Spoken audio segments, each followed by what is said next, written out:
Vamos lá.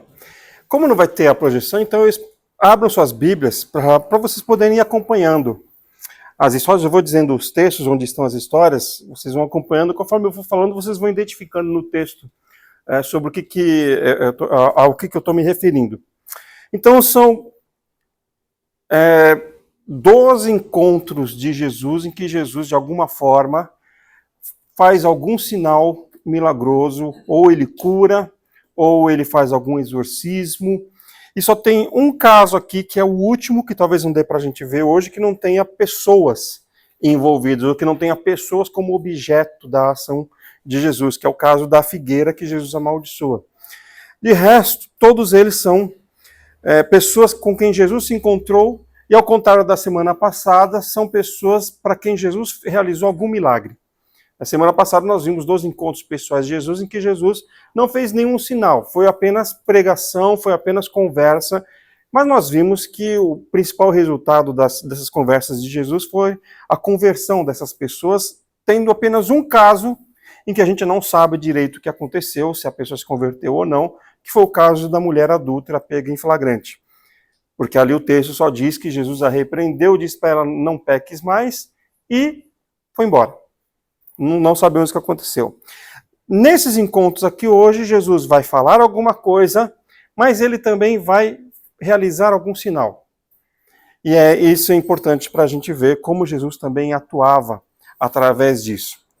Talvez vocês percebam que o uso que Jesus faz dos milagres é um uso bem diferente daquilo que a cristandade hoje acredita sobre os milagres, sobre os sinais.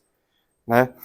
Então vamos lá. A primeira história é a história do leproso, Mateus 8, de 1 a 4. Então abram aí, só para vocês acompanharem conforme eu for falando das coisas que aconteceram. Então, em todas essas curas e exorcismos que nós vamos ver, tem pequenas diferenças. Em geral, essas diferenças são na execução do negócio, só que há muitos pontos em comum. E é isso que a gente vai tentar identificar. Então, Jesus estava descendo do monte, depois do Sermão do Monte, e se aproximou dele um leproso. Aqui só um parênteses, tá? Para vocês entenderem a situação. O Evangelho de Mateus está falando que Jesus subiu ao monte e lá passou a ensiná-los. E aí ele começa o Sermão do Monte, que vai do capítulo 5 até o capítulo 7. No Evangelho de Lucas, está dizendo que Jesus desceu do monte. E que aí ele começa a falar para as multidões. E a gente vai perceber que o discurso de Mateus e Lucas, eles são diferentes. Tem o mesmo conteúdo, mas Jesus fala as mesmas coisas, só que de formas diferentes. E o de Lucas é até bem mais resumido do que o de Mateus. Por que isso? Porque Jesus sobe com os discípulos, com os 12 discípulos. E lá no monte ele ensina os discípulos. Quando ele desce, tem uma multidão esperando ele lá embaixo. Que é o que o Evangelho de Mateus aqui, descendo ele do monte, grandes multidões o seguiram. Então, quando ele desce do monte, nessa reunião particular com os discípulos, ele chega lá embaixo, tem uma multidão esperando ele. E é nesse momento que esse leproso chega para se encontrar com Jesus. E sobre o leproso, a gente tem que ver lá em Levíticos 13, 45 e 46, para a gente entender a situação desse sujeito. Então, Levítico 13, 45, diz: as vestes do leproso, em quem está a praga, serão rasgadas, os seus cabelos serão desgrenhados, cobrirá o bigode e clamará: imundo, imundo. Ele será imundo durante os dias em que a praga estiver nele. É imundo, habitará só, a sua habitação será fora do arraial. Tem 2 ou 3 capítulos longos. Esse capítulo 3 aqui tem 59 versículos sobre o procedimento que o povo de Israel devia ter para identificar, para curar ou para simplesmente lidar com a lepra. E esses mandamentos abrangiam diversos tipos de lepra. Lepra na pele, lepra no couro cabeludo, lepra na roupa, lepra na casa. Então, esses capítulos, eles dão as regras de como o sacerdote podia fazer para identificar se aquilo que aparecia na parede da casa era uma lepra ou não, se fosse, o que ele tinha que fazer. Mas o que está bem claro nesses 3 capítulos de Levítico é que o leproso, ele não podia, depois que fosse identificado que era realmente lepra que ele tinha, ele não podia ficar junto das pessoas. Ele tinha que ficar separado. E quando ele andasse na rua, ele tinha que clamar imundo, imundo, que é para as pessoas se afastarem, para não pegarem a lepra. Então imagine que Jesus está descendo do monte, tem uma multidão e esse sujeito chega até Jesus, enfrentando a multidão e chegando até Jesus, uma pessoa que não estaria com lepra, e que ao falar com essa pessoa leprosa estaria se arriscando a contrair a doença. Então ele não podia se aproximar, ele não deveria ser tocado. Mas ele faz exatamente o contrário do que a lei manda. Isso que é interessante. A lei mandava ele se afastar. Ele se aproxima de Jesus. Então, ele faz exatamente o contrário porque ele tem consciência do que Jesus pode fazer para ele. Ele já chega se aproximando de Jesus, adorando ele, dizendo, versículo 2 do capítulo 8 de Mateus, Senhor, se quiseres, podes purificar-me. Então, é ele que propõe para Jesus o que ele quer que seja feito. Se tu quiseres, tu podes me curar. E ele pede. E Jesus diz, quero, fica limpo. E Jesus estende a mão e toca no leproso. É interessante que Jesus não teve medo de tocar nele. Jesus toca no leproso. Alguém pode falar, bom, mas é Jesus, né? Não é a gente que ficou com medo da Covid e ficou em quarentena. Não, Jesus foi lá e tocou no sujeito. Jesus teve a coragem de fazer isso. Mas ele tocou para curar o leproso. Não tocou para fazer qualquer coisa. E apenas o toque é que cura o sujeito. Imediatamente ele ficou limpo da sua lepra. Mas em seguida, Jesus enfatiza a obediência aos preceitos da lei. Disse-lhe então Jesus, olha, não o digas a ninguém, mas vai mostrar-te aos sacerdotes, faz a oferta que Moisés ordenou para servir de testemunho.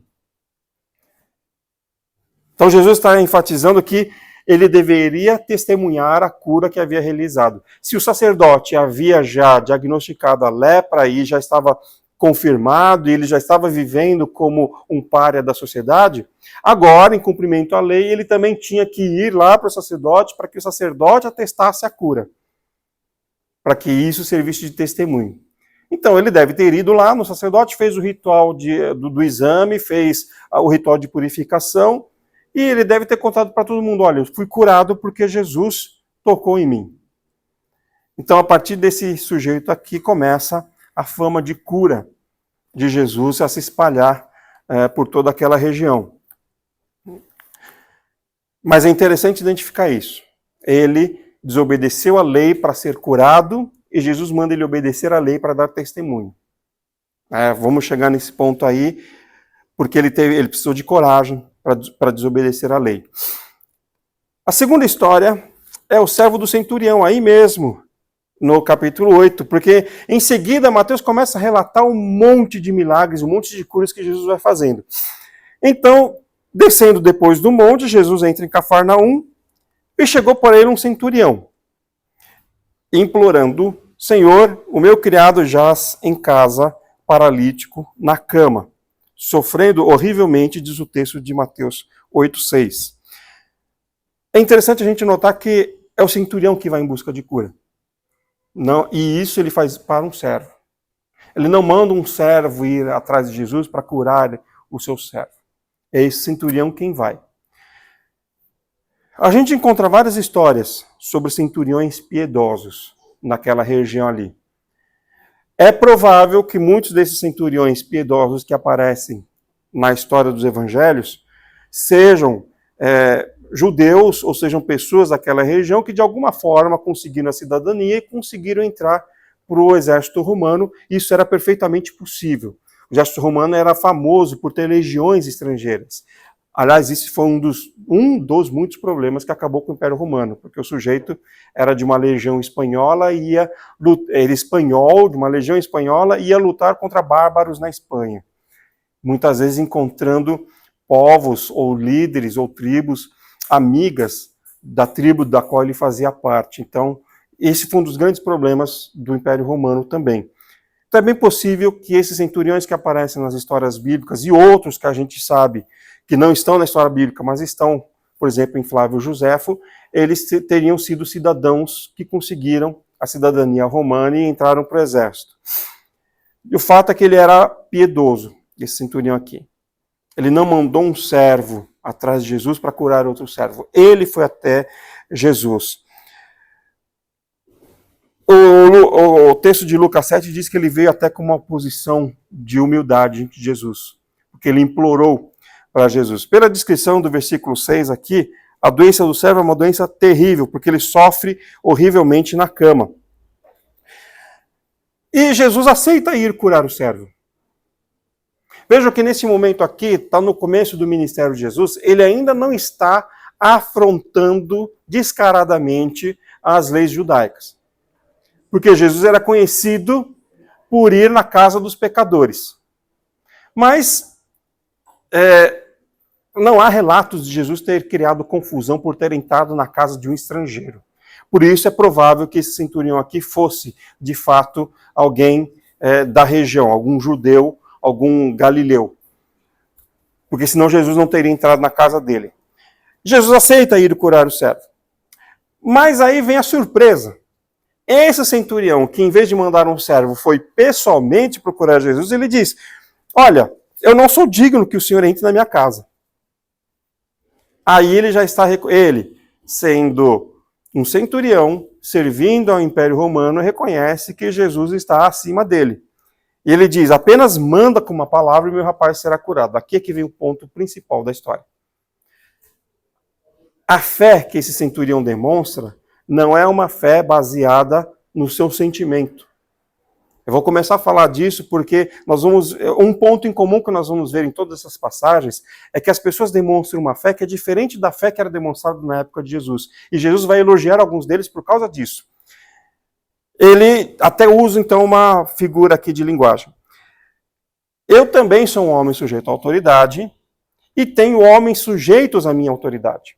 Se eu digo a este vai, ele vai. Se eu digo a ele vem, ele vem. Se eu digo ao meu servo faz isto, ele faz. Então ele está querendo colocar Jesus, olha, o Senhor está acima de mim e eu sei que o Senhor tem poder para mandar a enfermidade embora e se o Senhor mandar, ela vai embora. Assim como eu mando o meu servo fazer isso e ele faz. Então não é só que ele está considerando Jesus como uma autoridade terrena acima dele, ele também está considerando Jesus como uma autoridade espiritual. Então ele demonstra, primeiro, muito conhecimento teológico, porque ele atribui a Jesus o poder e a autoridade para fazer isso. Não é só atribuir poder. A questão é se a pessoa tem autoridade para fazer aquilo. Recentemente, em conversa com um irmão aqui da igreja, eu até falei, olha, eu acredito no dom da cura. O problema é, será que Deus quer que a pessoa seja curada? Porque tem o problema da autoridade. A gente às vezes pode estar pedindo uma coisa para Deus e a vontade de Deus é outra. E nós não temos autoridade. Por isso nós não podemos nunca dizer, eu exijo que, ou eu determino que tal coisa aconteça ou tal doença seja tirada. Porque nós, apesar de termos o poder do Espírito Santo, nós não temos essa autoridade. Esse centurião está dizendo que Jesus tem o poder e tem a autoridade para decidir um negócio desse. E aí então Jesus vira para eles e diz, em verdade vos afirmo que nem mesmo em Israel achei fé como esta. Essa palavra de Jesus indica que talvez o centurião não fosse judeu, mas fosse um galileu. Nem mesmo em Israel achei uma fé como esta. A questão é que a fé que havia em Israel era uma fé muito misturada, não só com o conhecimento teológico, com o conhecimento teórico, mas também misturada com um pouco de misticismo. Esse sujeito aqui ele demonstra uma fé baseada em fatos, uma fé baseada em premissas. Ele demonstra que Jesus é alguém que tem poder de curar, que Jesus é um Deus, no mínimo, né, porque a gente nunca pode afirmar se o cara era monoteísta ou não na época do Império Romano, que não precisaria necessariamente estar presente e que se Jesus fosse de fato um Deus, ou fosse Deus, ele estaria presente em todos os lugares, ele poderia fazer o que ele quisesse. Se ele fosse realmente poderoso, ele não precisaria de rituais, não precisaria de gestuais ou qualquer outra coisa que as religiões pagãs faziam. Ele poderia apenas dizer uma palavra. Então ele demonstra fé, não uma fé baseada em sentimentos, na força do pensamento positivo, mas sim, ele demonstra aquilo que ele crê. Ele crê que se Jesus é Deus, Jesus pode fazer isso de onde ele estiver. É claro que ainda não dá para afirmar sobre o centurião se essa fé era realmente uma fé sistematizada, organizada, racional, mas ele demonstra esse ponto. Ele acredita que Jesus pode fazer isso de qualquer lugar, se Jesus é Deus. A terceira história é o paralítico de Cafarnaum. E eu usei o texto de Marcos e não o de Mateus, porque lá em Marcos o texto aparece um pouquinho mais completo. Marcos capítulo 2. Essa é a história que a gente sempre conta na escola bíblica para as crianças, dos 4 amigos lá que estavam carregando o paralítico. Chegaram na casa onde Jesus estava, e a casa estava lotada de gente, não dava para entrar. Eles subiram até o telhado da casa, até o terraço da casa, abriram um buraco e desceram a cama do paralítico até onde estava Jesus. Há muitos ensinos e pontos importantes nesse texto aqui. Tanto que a gente ouve várias pregações sobre isso e a gente dificilmente vai ouvir o mesmo ponto ou a mesma pregação. Mas é interessante mostrarmos aqui, primeiro, o esforço deles em chegar até Jesus.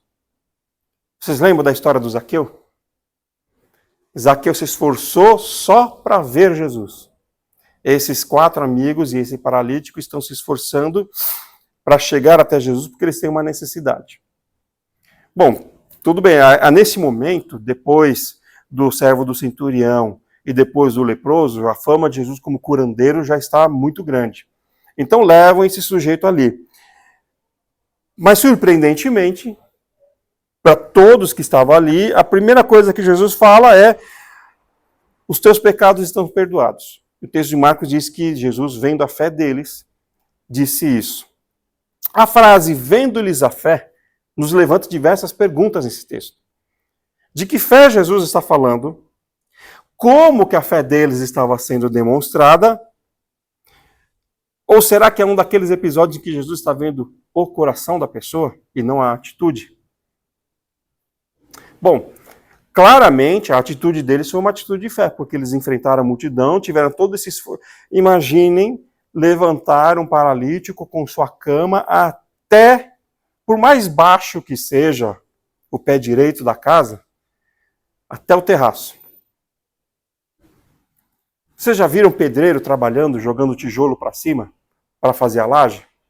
Ou telha para cima para fazer o telhado? Mas vocês já viram a dificuldade que é levantar alguma coisa até o andar de cima, quando não tem uma escada acessível? Pois é, imagine esses sujeitos aqui levantando uma pessoa junto com, não seria exatamente uma cama, é relatado como cama, porque a cama deles ali era diferente, né? Era como se fosse uma maca ali para cima, com o perigo de deixar o sujeito cair lá de cima, no meio do caminho. Imagina o esforço. Imagina só como eles tiveram que bolar um mecanismo, algum jeito de levantar o sujeito até lá. Mas eles fizeram. E depois disso, imagine Jesus pregando lá embaixo e o barulho das marteladas deles abrindo um buraco na laje.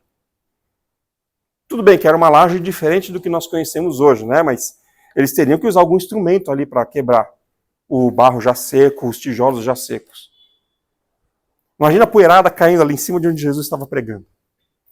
E imagine a irritação daquelas pessoas estando ali naquela concorrência para ouvir Jesus e a poeirada caindo e esses sujeitos interrompendo a mensagem do grande rabino. E imagine que muita gente ali talvez estivesse querendo cura também. E esses 4 intrometidos estavam lá atrapalhando o negócio. Então, é claro, eles tiveram muito esforço. Eles demonstraram a fé deles pelas ações deles. Eles acreditavam que Jesus podia fazer aquilo. Então, de que fé Jesus está falando? Jesus está falando dessa fé prática, que é demonstrada. Mas, obviamente, ele também está falando do que ele está vendo no coração. Porque ele conhece a intenção deles. Ele sabe o que eles querem sem antes eles falarem. A questão é que a frase de Jesus identifica uma coisa a mais. Não é só a fé no que Jesus podia fazer para curar o amigo dele, que valia tanto esforço, que valia tanto transtorno. Mas é o fato de que eles estavam procurando Jesus sinceramente. Porque a primeira coisa que Jesus faz é perdoar os pecados, sem nem eles falarem nada. Bom, isso causa um reboliço ali, porque a liderança falou, quem é esse cara que pode fazer isso? Só Deus pode perdoar pecados. Já era para eles se tocarem. Opa, só Deus pode perdoar pecados? Na verdade, eles se tocaram, né? Só que eles se tocaram achando que Jesus estava usurpando o lugar de Deus. Então, ele se refere aos atos que demonstram a fé, mas esses atos que demonstram a fé demonstravam o que eles acreditavam sobre Jesus. Por exemplo, a gente afirma que Deus sabe tudo. A gente afirma que Deus está olhando tudo. A gente não canta lá com as crianças, os olhos do Senhor estão em todo lugar a contemplar os maus e os bons? Então por que a gente tenta pecar escondido, se isso é verdade? Então por que a gente tenta esconder os erros, se a gente crê que Deus sabe todas as coisas, que Ele está contemplando as coisas escondidas que a gente faz? Então, no fundo, os nossos atos às vezes demonstram que a gente tem um pouquinho de dúvida sobre algumas coisas que a gente afirma sobre Deus, sobre Jesus. E, na verdade, a humanidade fala da boca para fora que crê em Deus, né? Porque se acreditassem mesmo em Deus, não fariam as coisas que fazem escondidos ou até às claras, achando que vão ficar impunes. Então, é uma fé prática. Você crê que Deus pode fazer alguma coisa? Então vai lá e faça. Então vai lá e cumpra. Você crê que Deus é o soberano? Então vai lá e obedeça. Porque se você não obedecer, então você está falando da boca para fora que Ele é soberano. Então é uma fé prática que eles demonstraram, baseado naquilo que eles acreditavam. Por isso Jesus disse, teus pecados são perdoados. Bom, como o pessoal começou a questionar, ele vira e fala, olha, o que vocês acham mais fácil? Dizer, perdoar são os teus pecados, ou levanta-te, toma o teu leito e anda? Para que vocês saibam que eu tenho poder, tanto lá quanto aqui, tanto no céu quanto aqui na terra. Vai, levanta, toma o teu leito e anda.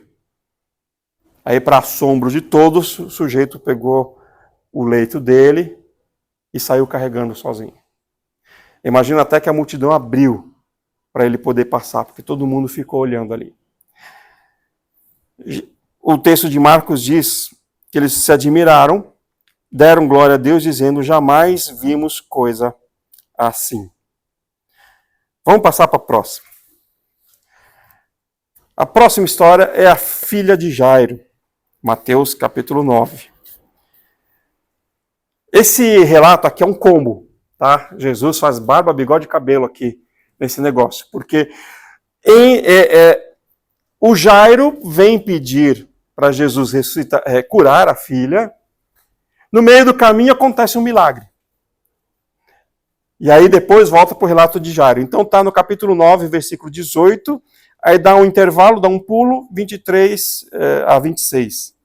Versículo 23 a 26. Então começa com o pedido de um chefe da sinagoga, né? Marcos 5:21 diz que ele era chefe, um dos chefes da sinagoga. Uma sinagoga ali da região onde Jesus estava, né? Sinagogas havia em todas as regiões. Pelo pedido dele, nós identificamos que ele crê que Jesus podia ressuscitar a filha dele. Ou podia curá-la, como Lucas 8:42 está, tu podes curar. Marcos 5:23 diz, tu podes salvar. Mas aqui em Mateus, ele já chega com a filha morta.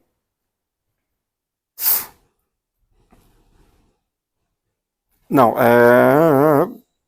aqui em Mateus ele chega com a filha muito doente. Não, cadê? Estou vendo o outro milagre.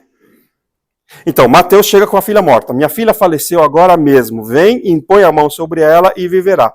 Lucas 8:24 diz, vem curar. Ele descreve a enfermidade, diz que ela está padecendo horrores e diz que ele pode curá-la. E Marcos 5,23 diz que ele pode diz que ela está padecendo dores e diz que ele pode salvá-la. O fato é que, dependendo do autor do evangelho, quando Jairo vai procurar Jesus, ele é apresentado como ou já ciente da morte de sua filha, ou ciente de que sua filha está às portas da morte. Mas o que interessa, de fato, é que ele acreditava que Jesus podia fazer algo milagroso pela sua filha.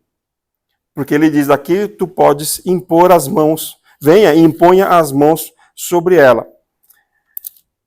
Vou pular então aqui o episódio no meio.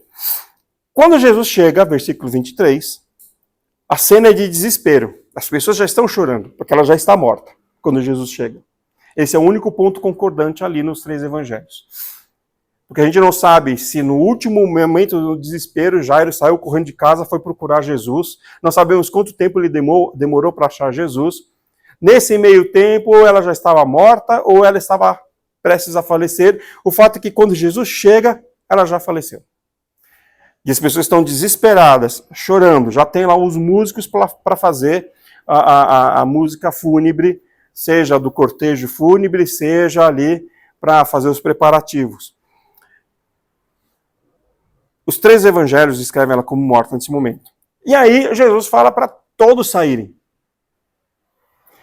E ele fala, saiam todos, porque ela não está morta, ela só está dormindo. O versículo 24 de Mateus diz, riam-se dele. Porque eles viram a menina morta. Eles estavam se preparando para enterrar. Mas todos riam e zombavam dele. Imaginem o nível de nervosismo que essas pessoas estavam e o tanto de zombaria que aconteceu contra Jesus por causa disso. Porque, afinal de contas, quando a gente está nervoso, a gente é grosso com as pessoas, a gente é estressado, a gente acaba maltratando. Então, e vocês imaginem que o evangelho de Lucas e o de Marcos falam que as pessoas começaram a zombar dele por causa disso que ele disse. Aqui o evangelho de Mateus diz que eles riam e não acreditavam nele. Então imagine que essas pessoas de nervosas estavam até atacando Jesus. Agora, imaginem ainda o Jairo, coitado. Porque Jesus manda ele tirar as pessoas de lá de dentro. Então imagina o Jairo chegando para toda a sua família, para os outros chefes da sinagoga que deviam estar ali presentes, para os músicos contratados, para o médico que devia estar ali presente, e falar, ó, sai todo mundo. Ah, você vai acreditar nele, Jairo? Ela está morta, já testei o óbito. E quem é esse cara aí para mandar a gente sair agora? O que você está fazendo? Que loucura é essa? Então imagine o nível de coragem, de confiança que Jairo teve que demonstrar. E o controle que ele teve que ter ali para fazer todo mundo sair do recinto. Quanta zombaria, quanta revolta, quanta oposição Jairo não teria sofrido por parte daquelas pessoas ali. Só que ele faz o que Jesus manda. E manda todos saírem. E o resultado é que Jesus toma a menina pela mão e simplesmente levanta ela da cama, como eu hoje de manhã, pegando as minhas filhas pela mão e levantando elas para elas irem se arrumar para virem para a igreja.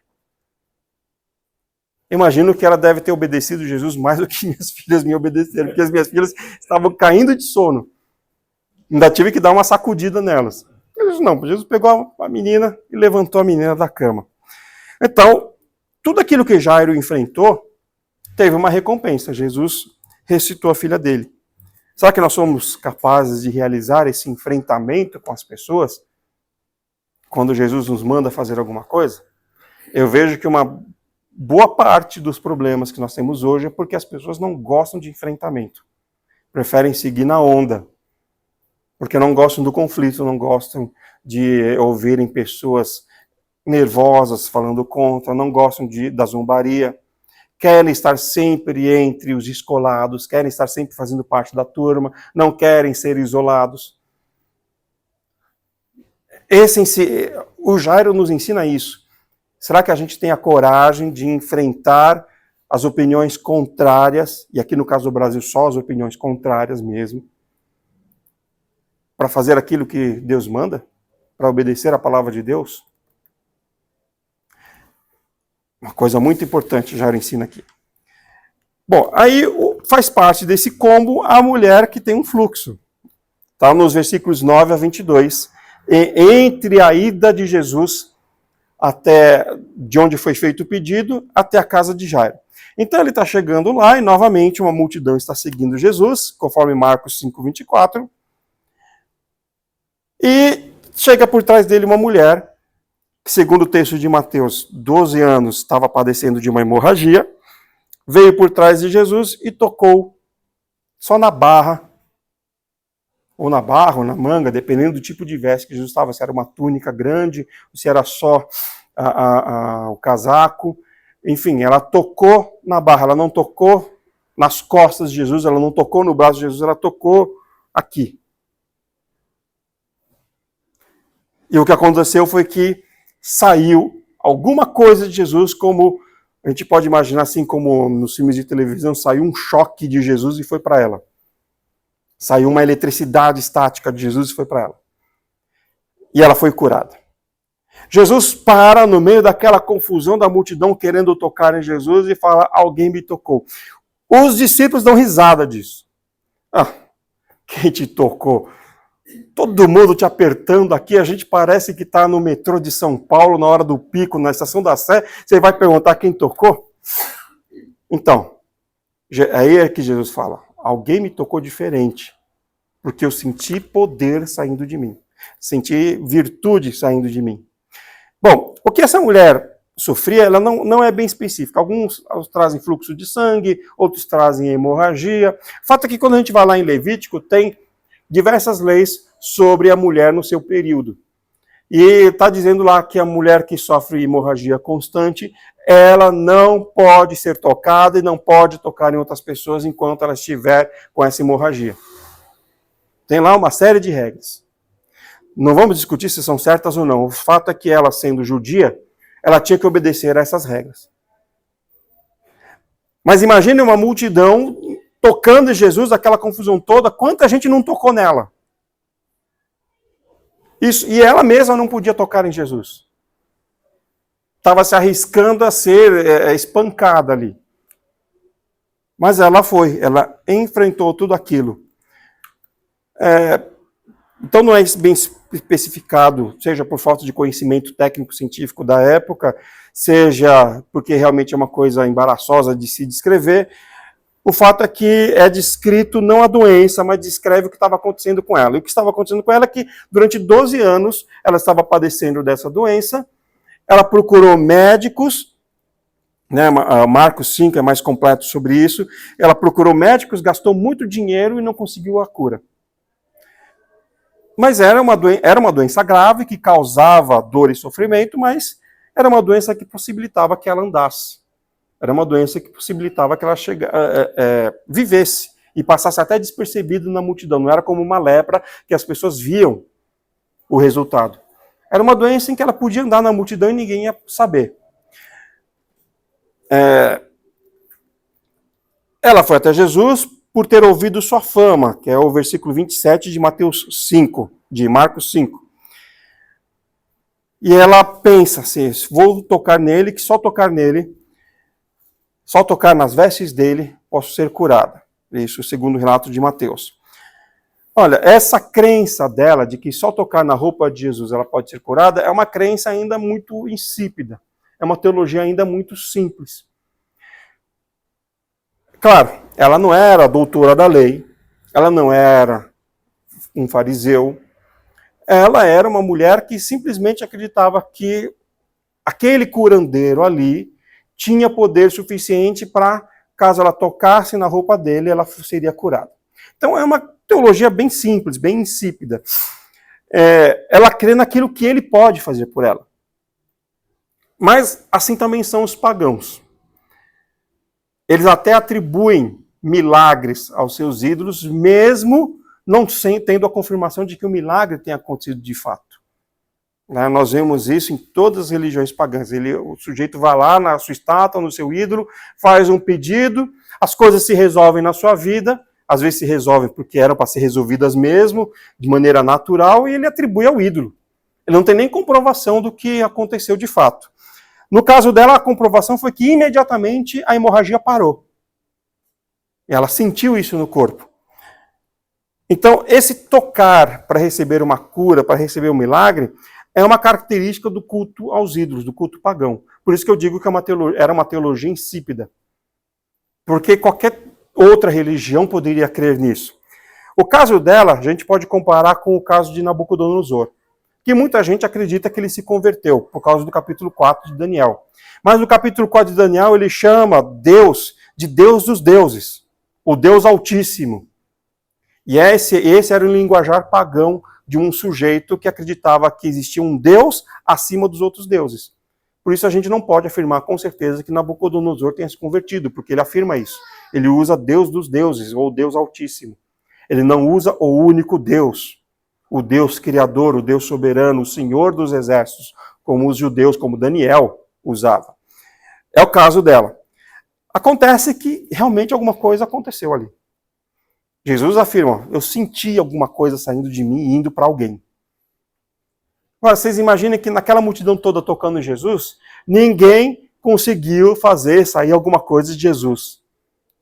Só essa mulher.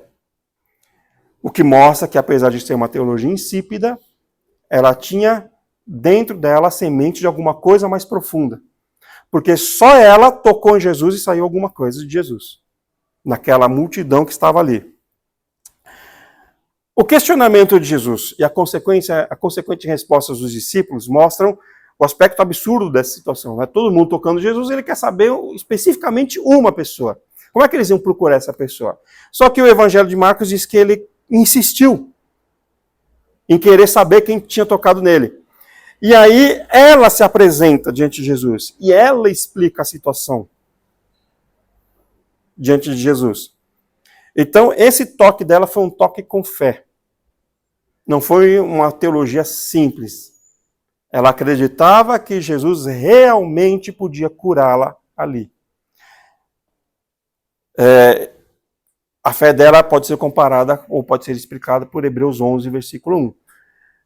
Ela tinha certeza das coisas que ela esperava. Certeza de coisas que se esperam é a fé.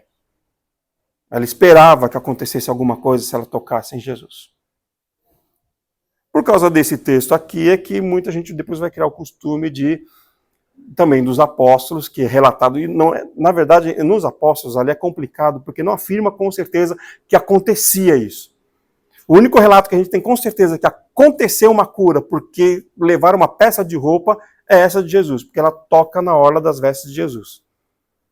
Por causa disso, criou-se hoje o costume da pessoa lá, do grande homem de Deus, enxugar o suor com o lenço e levar o lenço para as pessoas serem curadas. Porque como eu disse, é uma teologia insípida, baseada numa coisa simples que qualquer religião crê. Mas essa mulher, é que tá, todo mundo ali também cria nisso.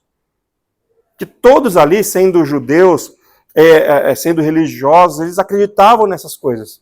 Eles acreditavam em Moisés abrindo o mar, eles acreditavam no cajado de Moisés que virou serpente, no cajado de Arão que floresceu, eles acreditavam na capa de Elias que abriu o Rio Jordão, eles acreditavam na história do corpo de Eliseu, que estava na sepultura, e quando um homem morto foi jogado dentro da sepultura, esse homem ressuscitou.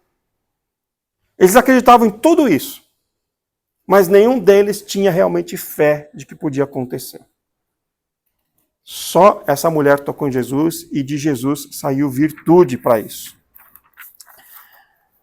Então, aqui, novamente, uma fé prática como a fé do centurião, do Jairo, como a fé do centurião e como a fé do Jairo. E aí nós vamos dar um outro pulo. Mateus capítulo 9. Como eu disse para vocês, acontece um combo aqui, né? Jesus vai andando e vai distribuindo bênçãos para as pessoas. Os dois cegos, em Mateus capítulo 9. Jesus parte da casa de Jairo, partindo de Jesus dali, diz Mateus, seguiram-no 2 cegos clamando, tem compaixão de nós, filhos de Davi. Não sabemos se esses 2 cegos estavam ali no meio da multidão e não conseguiram chegar até Jesus por causa da multidão. O fato é que Jesus saindo da casa de Jairo, esses 2 cegos começaram a seguir. Não sabemos se eles estavam na região, por ali, ouviram falar que Jesus estava passando.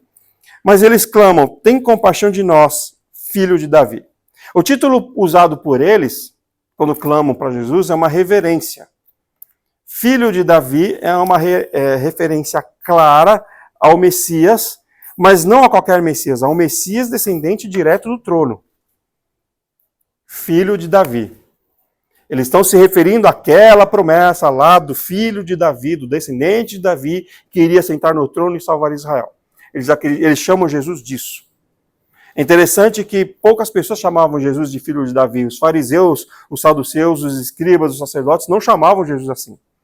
Porque chamar Jesus assim era dizer que Jesus era o Messias. Mas esses dois cegos chamam Jesus de Messias. Para nós, isso não toca profundamente, porque nós acreditamos que Jesus é o Messias. Nós aceitamos isso.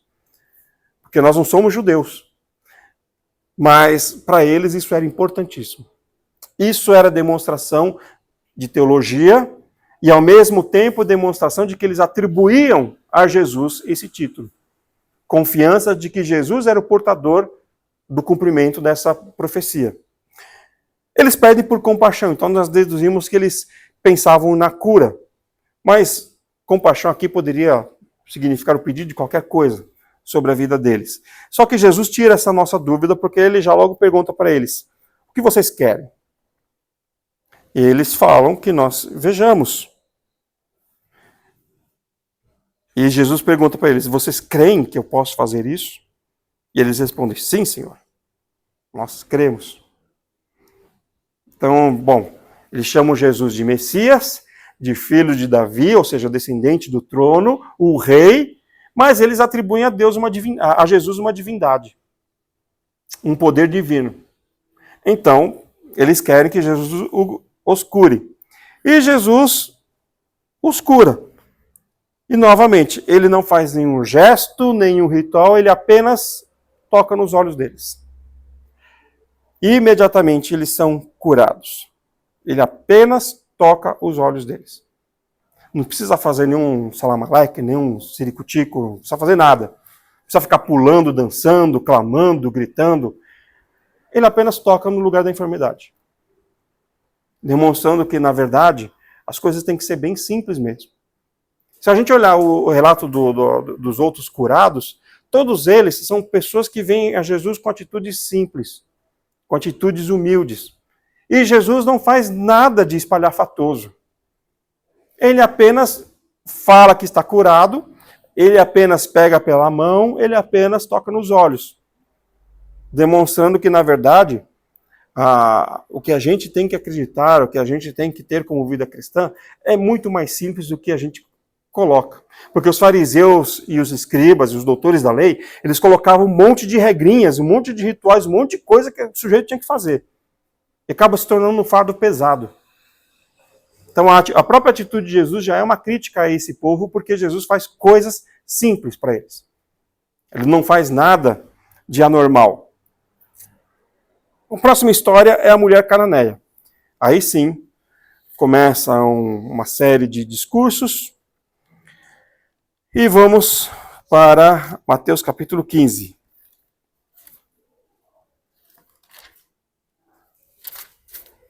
Versículos 21 a 28. Partindo Jesus dali, retirou-se para o lado de Tiro e Sidom, aqui ele estava em Genezaré. Capítulo 14, versículos 34 e 36. Partindo Jesus de Genezaré, ele vai para os lados de Tiro e Sidom, um outro país. E nessa região, uma mulher cananeia chega para Jesus e começa a clamar, Senhor, filho de Davi, tem compaixão de mim. Minha filha está horrivelmente endemoniada. Esse aqui é o episódio mais extravagante de todos. Não por causa do que Jesus faz, porque Jesus, de fato, ele expulsa o demônio sem nem ir na casa da mulher. Ele só fala, seu pedido está atendido, pode voltar lá que já está tudo resolvido. É extravagante por causa do diálogo que Jesus tem com essa mulher. E eu devo confessar para os irmãos que essa mulher e o profeta Oséias são duas das pessoas de quem tem mais pena na Bíblia. O profeta Oséias, Deus mandou ele casar com uma prostituta e ter um filho com ela e assumir o filho. E a mulher volta para a prostituição e Deus manda ele ir atrás dela e trazer ela de volta para casa, perdoá-la, dizer palavras de amor para ela e ter mais um filho com ela. Tenho muita dó de Oséias. Mas dessa mulher cananeia também. Porque Jesus vai fazer uma coisa que a nós não atinge. Mas se você for pensar bem no texto, vocês vão ver que Jesus foi... tem que tomar cuidado com o que eu vou usar aqui, né? Jesus foi machista, misógino, enfim. Tudo que o pessoal aí quiser atribuir para Jesus. Essa mulher estrangeira clamava a Jesus de uma maneira insistente e constrangedora. Ela era mulher, ela era estrangeira, Jesus estava cercado de homens judeus. Lembra da mulher samaritana? A mulher samaritana, ela verbaliza esse problema. Ela era uma mulher e não era do mesmo país que Jesus. Essa mulher aqui também, estrangeira e é mulher. Mas foi constrangedor até para os discípulos, porque os discípulos estavam acostumados com multidão, com gente clamando por socorro, por cura, por gente querendo falar com Jesus. Mas essa mulher clamou tanto, tanto, que os discípulos se sentiram constrangidos, porque aproximando-se rogaram-lhe, despede-a, manda ela embora, porque ela vem clamando atrás de nós. Aí Jesus dá uma resposta para eles. Eu não fui enviado senão as ovelhas perdidas da casa de Israel. Ou seja, ele está querendo dizer, eu vim para o povo de Israel. Hoje não vai dar tempo da gente discutir isso, mas é bem interessante isso que Jesus fala aqui. Há toda uma teologia implícita aqui naquilo que ele diz sobre a missão dele, sobre o seu propósito. Uma teologia que a discussão vai cair lá no apóstolo Paulo e Barnabé sendo enviados para os gentios, porque os judeus da sinagoga não queriam mais ouvir Paulo e Barnabé. Enfim, vai ter uma série de desenrolares por causa disso aqui que Jesus fala. Ele ignora a mulher clamando, os discípulos ficam constrangidos, chegam para Jesus e ele dá essa resposta, olha, não quero saber, eu só vim para o povo de Israel, fui enviado para as ovelhas perdidas de Israel. Mas eu imagino que Jesus tenha parado de andar, porque os discípulos começaram a chamar a atenção dele. Jesus, para aí, manda ela embora. Porque ela conseguiu chegar até Jesus. Né? No versículo 25, ela, porém, veio e o adorou.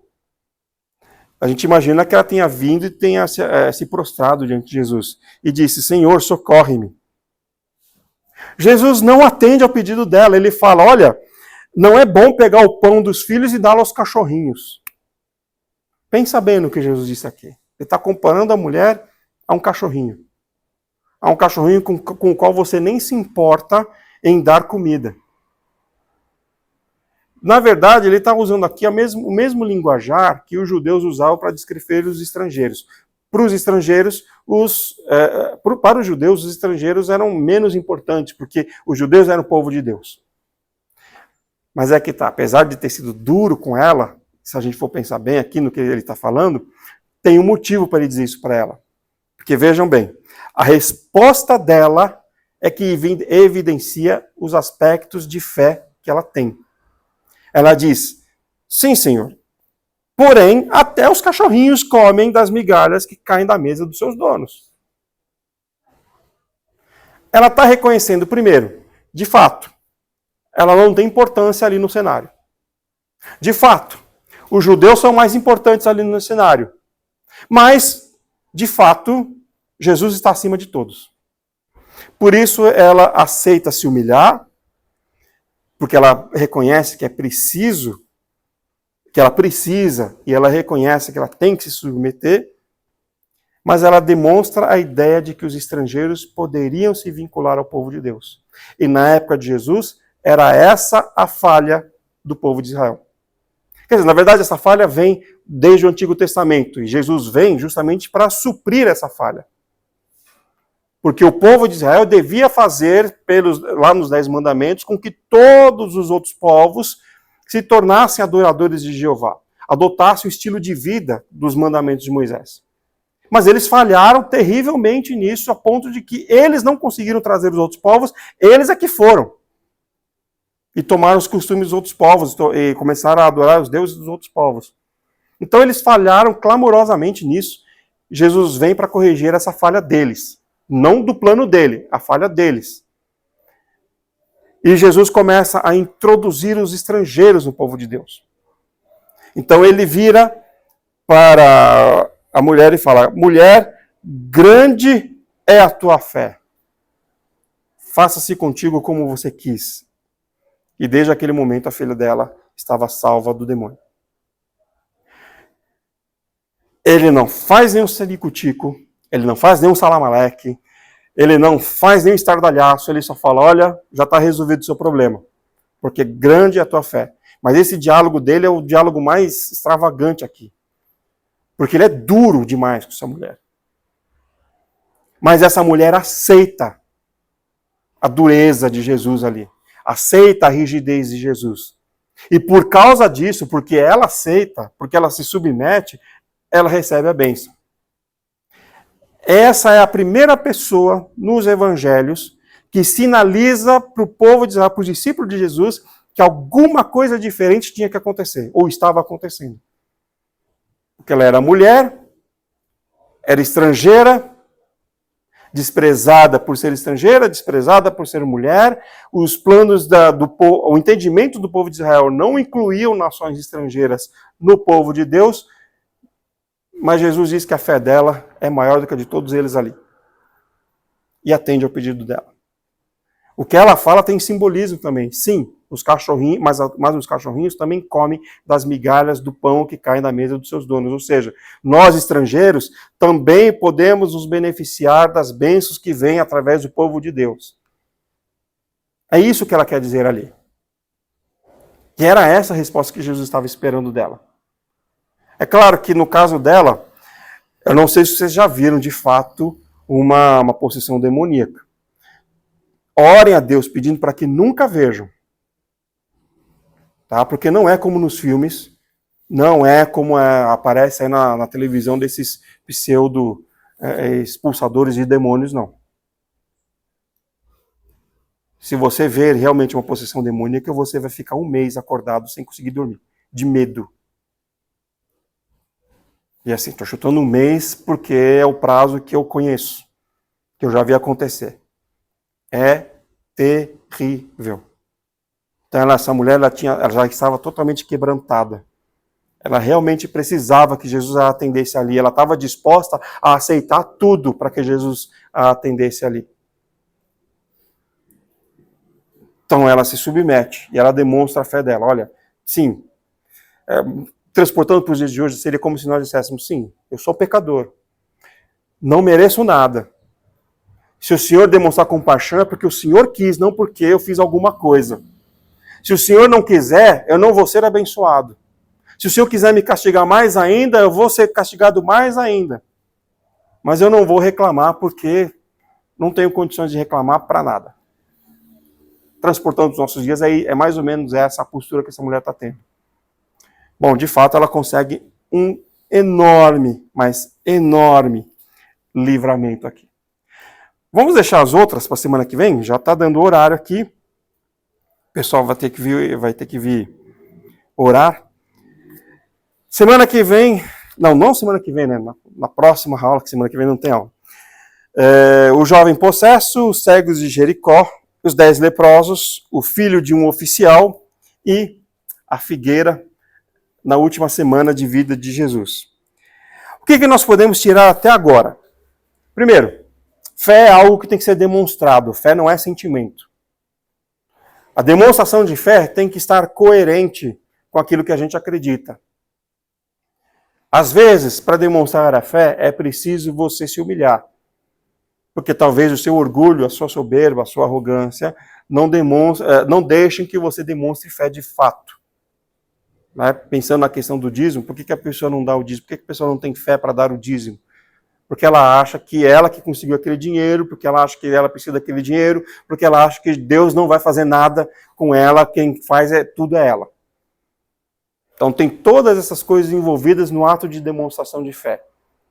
Na verdade, pelo que a gente entende, desde o Antigo Testamento até Apocalipse, o ato de fé é um ato que exige da pessoa uma atitude.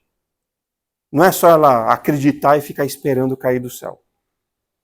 Ainda que, de fato, algumas coisas caiam do céu porque não fazem parte do nosso cotidiano.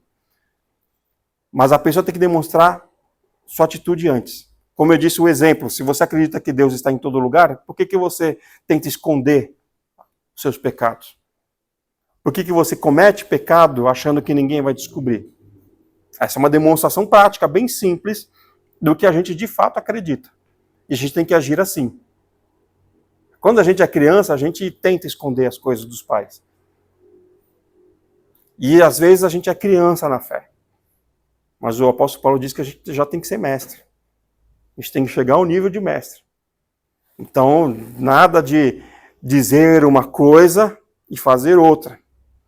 Então, o que essas pessoas têm em comum? Primeiro, elas demonstraram fé pelas suas atitudes, elas foram até Jesus confiando no que Jesus podia fazer, ainda que não entendessem direito quem era Jesus, aceitaram qualquer coisa que Jesus fez ou disse para elas. E outra, não precisa de nada diferente. A vida cristã, esse é um ponto que a gente vai ver nos próximos relatos, a vida cristã é muito simples. Ela não é um fardo pesado, como era na época de Jesus, em que os fariseus, saduceus, os escribas, os sacerdotes colocavam nas pessoas tantas regras que elas não podiam sequer obedecer. Amém? Então, espero todos daqui a 2 semanas novamente. Vamos orar? Senhor Deus, obrigado pelos ensinamentos de Jesus, obrigado por termos acesso à Tua Palavra e por podermos lê-la com liberdade e podermos falar dela também com liberdade. Obrigado, Senhor, por essa manhã, pelos que estão aqui presentes. Pedimos que o Senhor continue conosco, nos edificando e nos abençoando em todas as atividades da igreja hoje. É a oração que eu faço, no Teu santo nome. Amém.